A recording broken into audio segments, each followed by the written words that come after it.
Né sur console en 1996, Pokémon a conquis les télévisions et les films d'animation. C'est devenu un phénomène mondial. Jeux vidéo, cartes à collectionner, qui ont marqué des générations et qui continuent de faire parler d'eux. Et aujourd'hui, on va parler de leur premier film en prise de vue réelle. Tout commence dans un laboratoire où Mewtwo est enfermé dans une capsule. Des étincelles se produisent, ce qui ne doit pas être normal, et une voiture démarre, ce qui est beaucoup plus normal. Mewtwo décide de tout faire péter pour la suivre. Mewtwo qui s'élance, il prend l'intérieur, là il rattrape la voiture. Quand soudain, une explosion.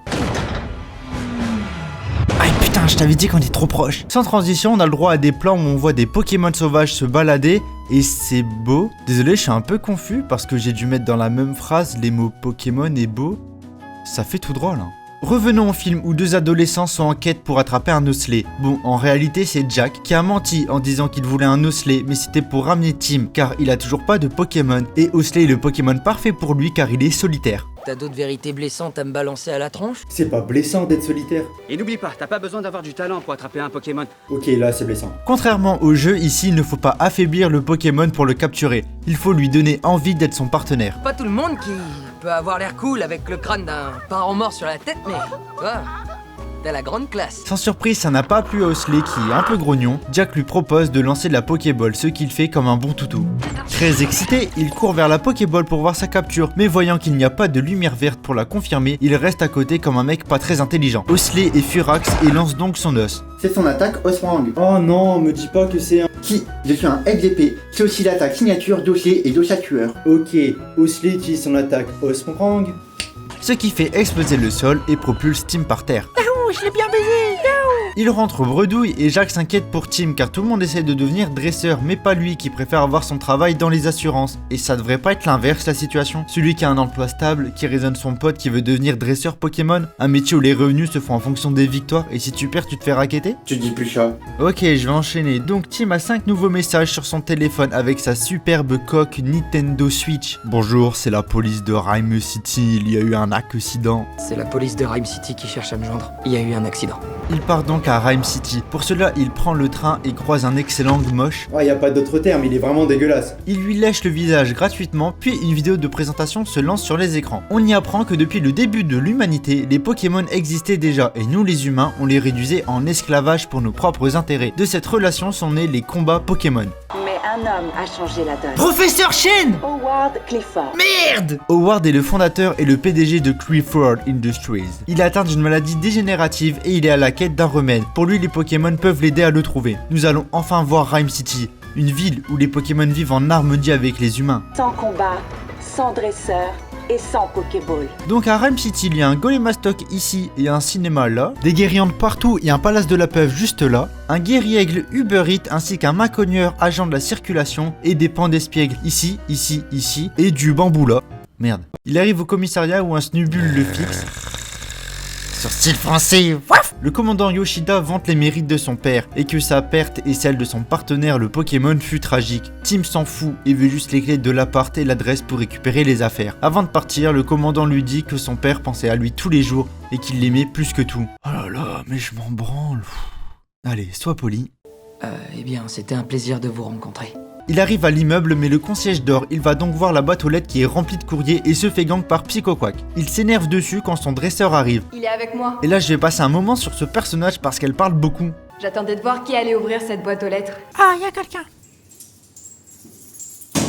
Ah, je vois pas ce qu'il fait.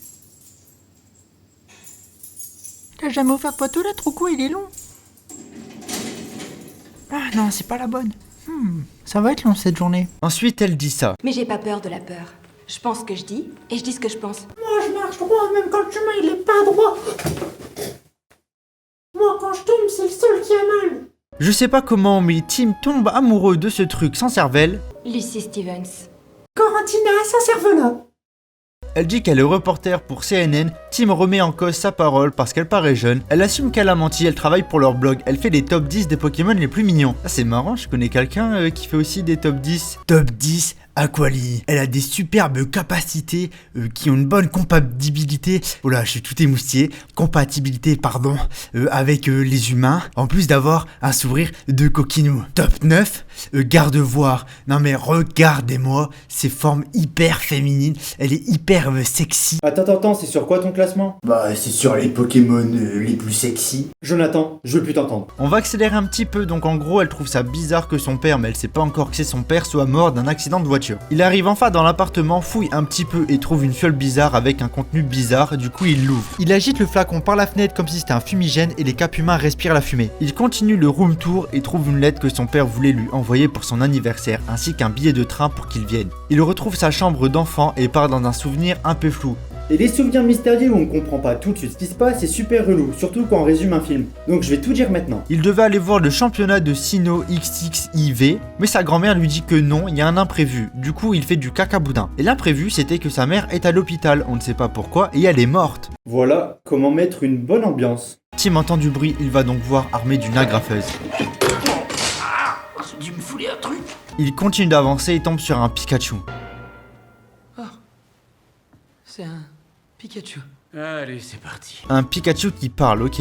Je vais électrocuter toi.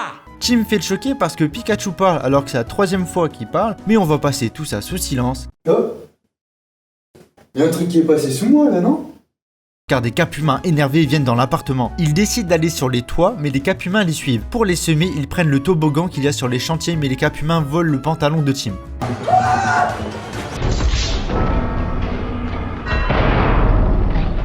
Tout paniqué, il court dans un marché et prévient les gens des capumains qui sont fous. Mais les gens ne le croient pas déjà parce que ça dégaine. Et surtout, les capumains lui ramènent son pantalon. Il demande aussi s'ils entendent Pikachu, ce à quoi cette dame répond. Pika, pika, pika. Donc il n'y a que Tim qui l'entend. Il ensuit une grande discussion où ils apprennent que lui c'est le Pokémon d'Harry et lui c'est son fils. Ils vont donc boire un café pour mieux en discuter et Pikachu parle vraiment beaucoup. Je sens qu'il y a un truc Bah ouais, qui cloche, ouais. Ouais, Je c'est sens que super intéressant. je suis inspecteur aussi, en vrai. Ouais. Ça va Ouais. Mèche, ça la mèche. C'est abusé, ouais. Mèche, ça va, ça va. Excusez-moi. Oui. Ça va, mèche, Vous pouvez dire à votre salamèche Ça va, de mèche. moins parler? 100% je suis inspecteur. Salamèche, Oui. la ferme. Ok, je parle plus, j'ai compris, je parle plus. Ils viennent rapidement au sujet de la mort d'Harry. Pikachu est persuadé qu'il est encore vivant puisque lui-même est en vie, alors que le rapport de la police dit que les deux sont morts. Ce qui convainc Tim de mener l'enquête. Pikachu commence dès l'arrivée dans l'appart. Il fouille partout et suspecte cette femme d'avoir un rapport avec tout ça. C'est ma mère. Elle est morte quand j'avais 11 ans. Nous, on n'a plus la surprise, mais ça renique bien l'ambiance. En même temps, si tu nous interdisais pas de parler, J'ai vraiment pas besoin de vous maintenant. tu es très sexy, salamèche. Putain, Jonathan, arrête! Au réveil, Tim va dans le salon et découvre le bazar qu'a fait Pikachu pour son enquête. Il a retrouvé la capsule de R et suspecte un baron de la drogue ou autre. Ah non, c'est pas moi. En voyant le journal, Tim repense à l'autre gogol qui voulait faire une enquête sur Harry. Il décide donc d'aller la voir à son boulot pour avoir plus d'informations. Ils arrivent sur les lieux d'un plateau de tournage et comment ils sont arrivés là, on sait pas. Il y a une embrouille entre le père et le fils. Le fils reproche à son père d'être un connard arrogant en lui parlant comme un connard. La meuf sans cervelle vient et lui dit qu'elle a un scoop sur des Pokémon violents mais sans témoignage. Du coup il répond comme un connard. Trouvez-vous une tenue un peu moins ridicule? Tim ayant assisté à tout ça lui montre de la drogue pour lui remonter le moral. Ce qui fonctionne et elle l'invite dans son bureau. Elle lui montre d'autres flacons de drogue et lui dit qu'elle les a trouvés sur les docks mais qu'il ne devrait pas y être là-bas seul le soir. Oh mais moi j'ai l'habitude d'être seul le soir. Vu qu'elle a 3 de QI, elle tombe amoureuse de Tim et nous on part au dock. Il croise un monsieur mime qui a reconnu Pikachu et il essaye de prendre la fuite. Il le capture sans trop de difficulté et ça part en interrogatoire sous mime. Messieurs, dames, bienvenue à tous dans ce nouvel épisode d'interrogatoire sous détecteur de mensonges. Aujourd'hui, édition spéciale, on le fait en mime. Donc je vais pas expliquer les règles, c'est les mêmes, juste on parle en mime.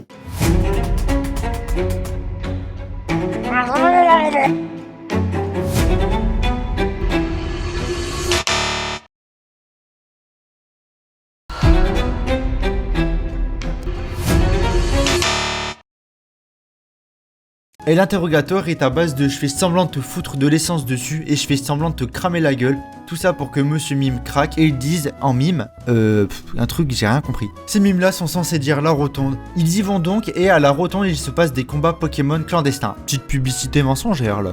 Sans combat. Il y a 7 meufs aux cheveux roses qui les fixent et envoient un message pour prévenir de leur présence. Le propriétaire des lieux reconnaît le Pikachu et demande sa revanche car il a pas aimé l'humiliation. Pikachu s'échauffe pendant que Dracofeu prend de la drogue et c'est maintenant l'heure du combat. Dracofeu se bloque la tête et Pikachu en profite pour l'attaquer. mais il n'arrive plus à utiliser ses pouvoirs. Tim entre dans l'arène pour l'aider, ainsi que le propriétaire de Dracofeu pour aucune raison, à part pour se faire renverser et briser toutes ces fioles de air qui se propagent à cause de Dracofeu. Tous les Pokémon sont sous air et foutent la merde. Pour contrer le Dracofeu, Pikachu a une idée. Bon, Magikarp devait évoluer. Ah, ça va là. C'est super malin parce que Léviator détruit Dracofeu sur plan statistique avec 125 d'attaque, sans cascade, tape dans la défense de 78 de Dracofeu, ce qui lui met un Oko presque garanti. En plus, Léviator résiste au feu et à 100 en défense spéciale, donc même un lance-flamme à 109 d'attaque spéciale ne lui fait quasiment rien. Et si Léviator commence à devenir vraiment méchant, Pikachu reste le meilleur contre possible. Son électrique stab touche Léviator en x4 à cause de son double type au vol. Ce qui donne un one-shot garanti même avec un Pikachu non EV maxé. Tu fais plus ça, t'es en train de niquer mon watch time toi. Sauf que là, on n'est pas dans un jeu et Léviator crache de l'eau, ce qui calme tout le monde et ils se font arrêter par la police. C'est la police. On vous arrête. Il raconte à l'inspecteur Yoshida qu'il a retrouvé le compagnon d'Harry, donc son père est forcément en vie, et qu'en plus il comprend parfaitement ce que Pikachu dit. L'inspecteur comprend pas et lui montre alors la vidéo de l'accident. Tim est maintenant repersuadé que son père est mort, alors que Pikachu lui a survécu au crash. Tim repense à son père et à ses choix, et regrette de lui avoir laissé aucune chance. Il change d'enquête et décide de retrouver qui a fait perdre la mémoire de Pikachu, quand soudain, Dame aux cheveux roses arrive et leur demande de monter dans la voiture, ce qu'ils font sans poser de questions. Ils se retrouvent devant Howard Clifford, qui fait évoluer un Evoli en Pyroli parce que c'est un gros prouveur, et leur explique que c'est lui qui a engagé Harry pour enquêter sur le R, et que Roger, son fils, y est pour quelque chose. Il leur demande aussi de retrouver Harry car il est encore en vie. Grâce à son système d'imagerie holographique avancé, il peut voir ce que la caméra de surveillance n'a pas vu. Et comment ça fonctionne, on n'en sait rien, mais c'est vachement pratique pour le scénario. On peut maintenant voir Harry qui sort du véhicule avec Pikachu quand Mewtwo arrive et efface la mémoire de Pikachu et kidnappe Harry. Maintenant, ils doivent retrouver Mewtwo pour savoir où est Harry. Ils donnent rendez-vous à la meuf sans cervelle pour avoir plus d'informations sur Roger, et ça tombe bien, elle a une piste. Il y a un laboratoire qui a eu un blackout total le soir de la disparition d'Harry, et ça a été passé sous silence. Je suis sûr que j'ai vu un truc passer là. Je suis sûr. Il décide donc d'y aller en voiture, ou en voiture sans permis vu sa taille, et la personne au volant elle ne sait vraiment pas conduire. Un coup elle roule à gauche, un coup à droite, et après encore à gauche. Ah, c'est elle au volant, voilà. Ceci explique cela. Tu peux regarder la route? Mais elle fait quoi la voiture en face? Allez, regarde la route quand tu conduis. Bah voilà, c'était sûr. Une femme au volant. Une fois arrivée, elle coupe le grillage et s'infiltre sur les lieux, tout en ignorant qu'ils se font repérer par la caméra. Ils se retrouvent au laboratoire du début. On y retrouve des amphinobies enfermés dans des capsules qui subissent des tests pour augmenter leur puissance. Juste à côté, il y a un jardin de Torterra qui subissent des tests de croissance. Elles ont pas l'air de bien fonctionner leur expérience. Ils se séparent, Tim avance vers la capsule où Mewtwo s'est évadé tandis que Lucy prend les photos. De son côté, Roger libère les amphinobies. Ah, je suis trop malin. Tim regarde les hologrammes et apprend que Mewtwo était enfermé ici et que le R était aussi créé ici, ainsi qu'un casque neuronal qu'on verra plus tard, et que son père avait été engagé pour capturer Mewtwo. Une fois échappé, il a cherché à se venger, c'est pour ça qu'Harry a disparu. Il retourne donc voir Lucy qui n'est plus là. Oh là là, les capsules sont ouvertes. Et je suis super bête. Qu'est-ce qui s'est passé? Oh, du liquide qui ressemble à de la bave qui tombe du plafond. C'est quoi cette carabistouille? Ah, des amphinobies. Ah, des amphinobies! Ils activent l'alarme incendie, récupèrent Lucy et prennent la fuite. Cernés, ils cassent la vitre et rentrent dans l'enclos des Torterra. Ils sont toujours poursuivis et Pikachu essaye de donner une migraine à Psychoquack. Il réussit très vite puisqu'il parle tout le temps. Les voilà débarrassés des problèmes. Ça, c'est pas normal. Ils courent, s'accrochent à une racine, lâchent la racine, accrochent à un arbre, font du Subway Surfer sur les arbres et reglissent. Le sol se fissure entre eux, ils se regardent comme des merles en frits.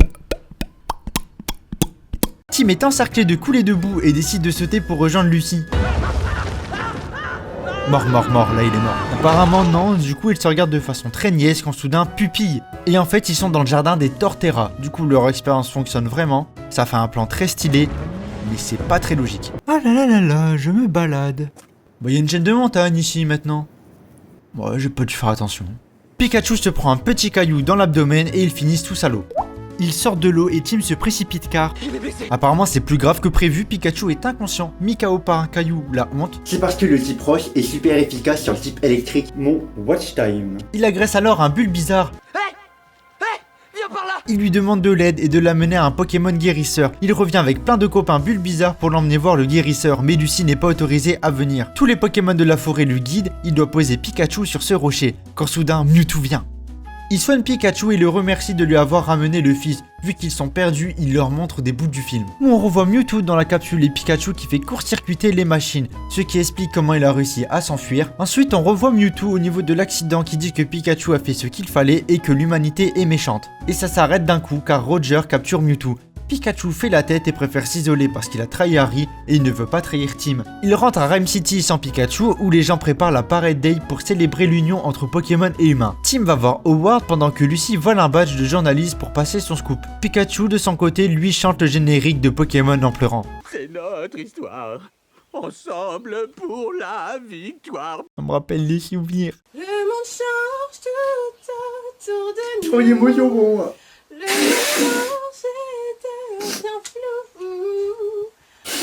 Pikachu retrouve le pont où il y a eu l'accident et découvre un shuriken glacé d'Amphinobi et comprend qu'en fait Mewtwo est gentil, il a voulu les aider et qu'Howard est méchant. Il court donc vers Rhyme City. Tim est face à Howard et le prévient que Roger a capturé Mewtwo. Il vole le casque neuronal et comprend que quelque chose ne va pas. Mewtwo sort du sol, respire du air et maintenant Howard est dans Mewtwo. Tim comprend qu'il vient de se faire manipuler et qu'Howard est méchant. Et il lui explique donc son plan parce que c'est un mauvais méchant. Mewtwo a la capacité de transférer l'âme d'un humain dans un Pokémon du moment que lui soit dans un état de folie. Et le gaz air est fait pour ça. Il a rempli les ballons de la parade de gaz air. Il casse toutes les vitres et exécute son plan. Il transfère les âmes des humains dans leurs Pokémon mais visiblement aussi leur corps. Donc les humains rentrent entièrement dans leurs Pokémon. Moi j'en connais qui ont de la chance. Pikachu est de retour en ville, il constate que tout le monde a fusionné avec leur Pokémon et Psycho Lucy lui dit que Mewtwo est Howard. Il part donc défoncer la gueule de Mewtwo Howard pendant que Tim découvre Roger dans un placard et que Métamorph arrive lui péter la gueule. Il se retrouve dans une situation fort délicate mais Roger vient l'aider pendant que Pikachu charge Mewtwo Howard. Roger est mis KO de façon très ridicule. Et Tim bat Métamorph grâce au R. Mewtwo Howard est en colère et il fait son FDP. Un Pikachu ne peut pas vaincre Mewtwo au combat. Tim enlève le casque de Howard, ce qui le fait imiter Bourvil. Mais qu'est-ce que vous avez fait? Allez, Mais dites donc, ça fait 2 fois que vous faites ça. Oui. Vous m'avez déjà pris mes chaussures, maintenant mon vélo. Du coup, il ne contrôle plus Mewtwo, celui-ci est sonné et lâche Pikachu. Non, Pikachu!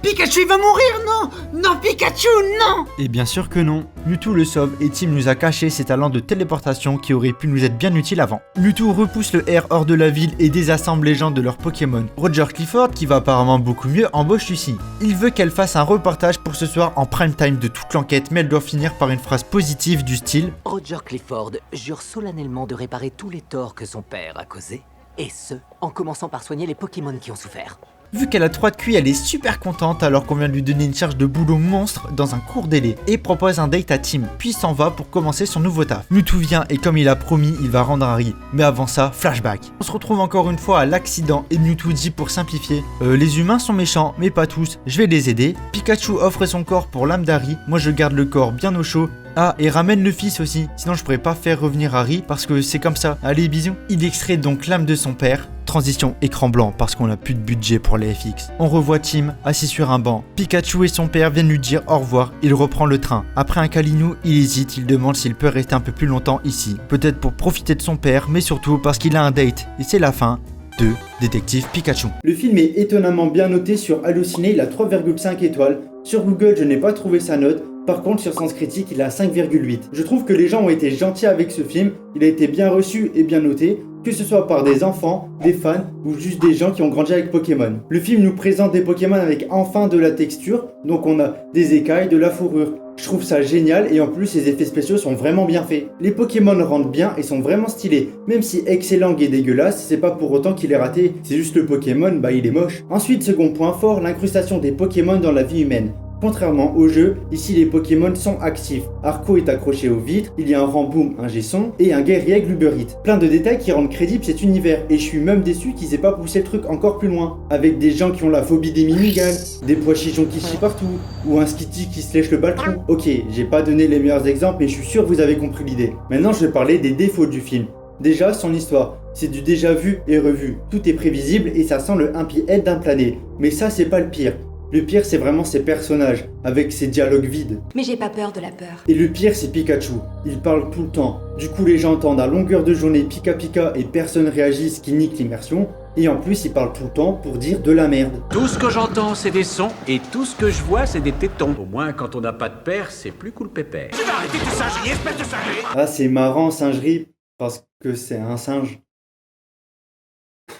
Et des trucs comme ça, il y en a tout le long du film. Des choses qui ne sont pas nécessaires mais qui sont là parce que c'est Ryan Reynolds qui interprète Pikachu. Donc on a le droit de l'humour à la Deadpool dans Pokémon, quelque chose dont je me serais bien passé. En parlant de choses dont je me serais bien passé, il y a tous les retournements de situation inutiles. Pikachu gentil, ensuite il est peut-être méchant, il a trahi Harry, mais en fait il est gentil. Roger, c'est un connard méchant, après il est gentil un peu, il aide, après ça devient un connard gentil. Mewtwo, c'est un méchant, on sait pas vraiment s'il est méchant, et ensuite il est gentil. Et pour finir, Tim, il arrive à Rhyme City en pensant que son père est mort. Il croise Pikachu, son père est vivant. On lui montre une vidéo, son père est mort. On lui montre une autre vidéo, il pense que son père est vivant. C'est vraiment dommage car les choses les plus compliquées du film sont bien faites, mais la base est complètement ratée. Par contre, ça serait tellement bien que les jeux Pokémon s'inspirent de ce film. Déjà pour les graphismes, ça nous changerait de cette merde de Pokémon ZA. Et aussi pour l'immersion, pour voir enfin des Pokémon actifs, enfin un monde vivant et enfin un monde crédible. Malgré ses défauts, j'aime ce film, il me donne espoir. Espoir d'un avenir meilleur pour Pokémon. Même si c'est la licence la plus rentable du monde, je m'en fais pas trop pour eux. Espoir qu'un jour on aura des bons jeux. Et en attendant ça, peut-être un autre film Pokémon avec une immersion encore plus poussée et une meilleure histoire, je l'espère. Bref, c'est pour toutes ces raisons que je le classe en...